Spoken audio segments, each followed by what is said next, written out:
How to make and send group email in Outlook.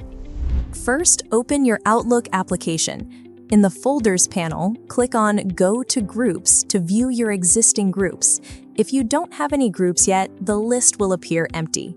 To create a new group, click on the New Group button.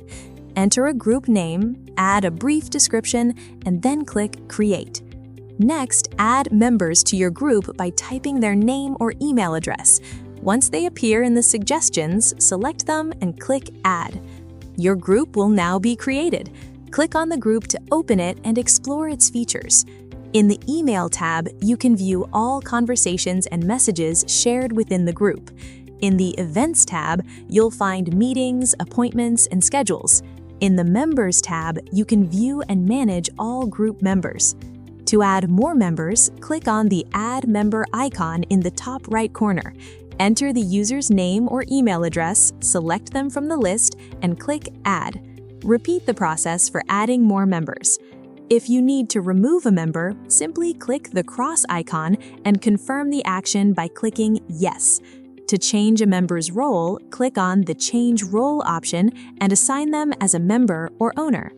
To send an email to the group, click on the Send Email button in the top right corner.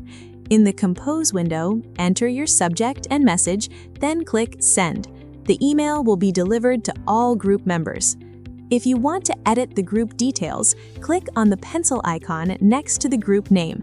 Here, you can update the group name, email address, and description. Keep in mind that the group email address is used to send messages directly to all members. To delete the group, simply select the Delete Group option and confirm your choice. And that's it. This way you can create a group in Outlook, add and manage members, and send emails within the group. Thanks for watching.